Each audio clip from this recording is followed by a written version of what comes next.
so we are done doing our corners. So now the next step, we're ready to start cleaning because we've cleared everything off the floor. Then we've got everything off the corners, everything, the hair and everything off of the corners and everything. So now we can clean. When we use a 4-step cleaning method. You can read more about it inside of your orientation manual, but we call it, first step is getting the surface wet. The next step is cleaning the surface. The third step is drying the surface, and the fourth step is polishing the surface. And after you finish doing those 4 steps, that's when you check your work. The very important thing to remember while we're cleaning is don't really get too caught up in the details of the cleaning. Just focus on your steps. If you focus on getting these steps through, then after all 4 steps are complete, then you can start worrying about the details. Like, oh, are there fingerprints on my work, or is it shiny enough, everything like that. But don't worry about how well the surface looks until after you've completed the 4 steps, especially if it's very nasty. But if it's not that nasty, you probably can skip from the first step to the second step, which would be just straight wringing the rag out and going straight into cleaning. Or if it's so clean, or you can quick dust by going straight to the third step by just taking dry cloth and swiping in one direction. That gathers the debris and the hair and gets it off of the surface, and then you can come with your polish on the 4th step and start polishing. Those are ways you can quick clean. And in different situations, you'll know either from training or from experience when and where you can quick clean and when you have to do a full 4-step clean. In this scenario, we'll have to do a 4-step clean. So let me go ahead and get started. So I already have my bucket with water in it, and the way you begin your 4 steps, the first step is you wet the surface. And all you do is take a dripping wet rag, squeeze it just enough to get it to stop dripping. See how it stopped dripping? Squeeze it just enough to get it to stop dripping. Alright, it's still heavy. And then you're going to always clean in a fashion from top to bottom. I'm going to clean one section of my bathroom at a time. I typically clean the sink area, sink and vanity first, and then the toilet second, and then the tubs last. Okay, so I'm going to start with my sink and vanity with my mirror, getting all the surface wet, and now I'm going to get the sink surface wet.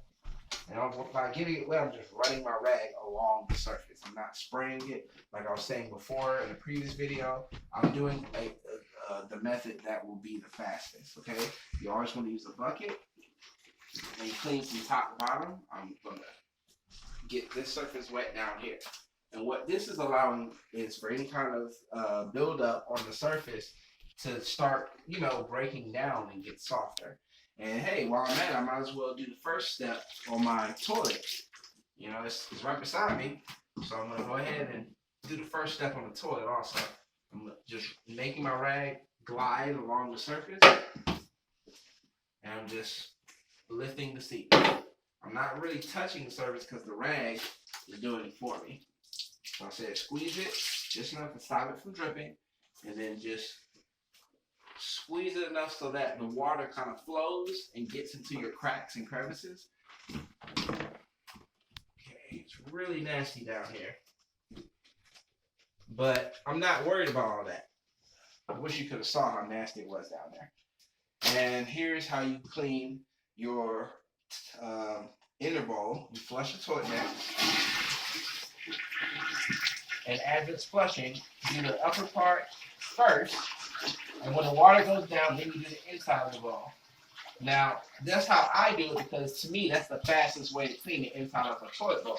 Now, you could use a toilet brush, but that's going to take a little while longer. Okay, like I said, the purpose of this video is to show you the fastest way to get your job done the efficient way. So that water was dirty, so I went ahead and discarded the water.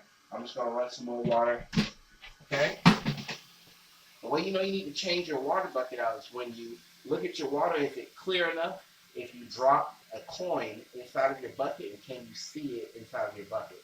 So when you look at your water, it's not clear, that's a good indicator that you need to go ahead and change the water inside your bucket.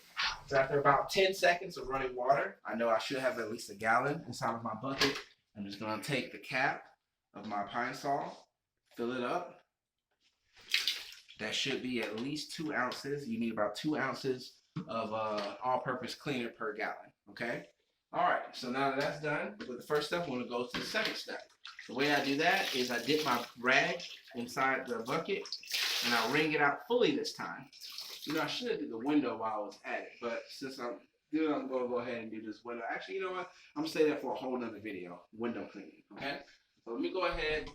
Do step two. Now in step two, I'm going back and forth with my rag and I'm looking for any kind of stains. I saw some kind of stains right here on the corner of my mirror, so I'm going to scrub it about 5 times. 1, 2, 3, 4, 5. Sometimes it doesn't take that much. Now, can you come inside here right quick? If you look behind, you're going to attention to detail. Can you come inside? Behind your mirror, behind your let's see. Yeah, right there. You want to make sure you get behind your faucet. The way you do that is you take your fingers and you just put your rag in. Like I said, about 5 scrubs. See, that's a lot different. And then you want to always get attention to detail. Use your finger along the edge of your faucet. You want to scrub, especially underneath it. So a lot underneath. You can go ahead and back out. Thank you. So inside all the surfaces are getting scrubbed about 5 times. When I feel resistance on my terry cloth, I give about 5 scrubs. And if I see it coming loose after 5, I'll scrub about 5 more times. So in our regular service, we do 5 to 10 scrubs per stain, unless you feel like you can get it done within 20 scrubs. Now, by 20 scrubs, you're going into the deep cleaning phase. If you have to scrub everything 20 times, you definitely deep clean. You don't want to deep clean everything too much. And here's another trick. I don't know if you can see from here, but the corners of this mirror is not attached, so I'm going to clean it just to be safe. If you see anything that looks fragile, don't touch it. Don't clean it. Just let the client know, hey, it looked fragile. I didn't want to mess with that. But inside the corners of your knobs, you can take the crease of your towel, tuck it inside that corner, and then kind of get it from left to right around it. And you can 1, 2, 3, 4. All right, I got out with 4, but no more than 5 times. You can just tuck it in that corner and just left and right. There you go. And that's how you get inside that corner, that crease inside here. Just tuck your rag in there and kind of like a faucet, just floss it, All right, so that's step 2. Very easy. All right, now your rag should be conveniently close to you. You should always have your rags on you. I'm going to move on to step 3, which is drying. Now, in our drying phase, is very quick. You only swipe 1 time. Now, it's called drying, but you're not really trying to dry the surface. Your focus is to push all that hair and lint off the surface, and you do that by only 1 swipe. Okay, I'm going to fold my towel so I can get multiple surfaces. Here's a little towel trick. You can have a towel with 2 surfaces, or you can fold it in half, fold it again, and now you have 8 surfaces. 1, 2, fold it again, 3, 4, then flip it inside out, up to 8 surfaces. All right, so I'm just swiping one direction. That's one way to swipe.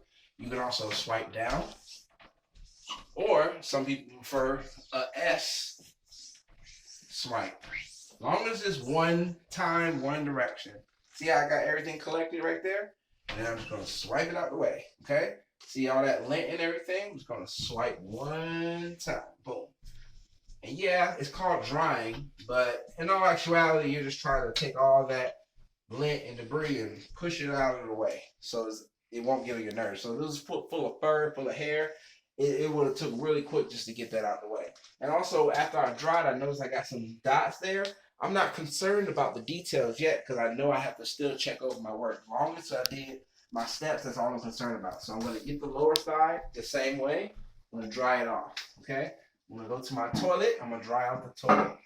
Now, it's taking, I would say, twice as long because I'm talking my way through it.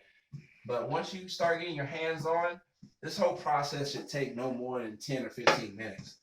You can clean a half bathroom relatively quick. And then without a tub, I think a tub adds on another 15 to 20, maybe 30 minutes. So you can get half of the bathroom done in 15 minutes and then finish the tub up in 20 minutes. What's that? That's about 45 minutes for a full bathroom. Maybe no more than an hour for a full bathroom, and that's pretty acceptable. Okay, so now that everything's dry, not really dry, but we did our step 3. We're gonna go to step 4. I'm gonna put my dry rag right here in my left again. I'm gonna go right here for my microfiber towel. Do the same thing. I'm gonna fold it so I can get more surface, more usage out of this one towel. Now I'm gonna go back and forth with it with the microfiber. What you like about the microfiber is it really does scrub and do everything for you. So remember those little spots I was with there? I didn't worry about it because now on this step I can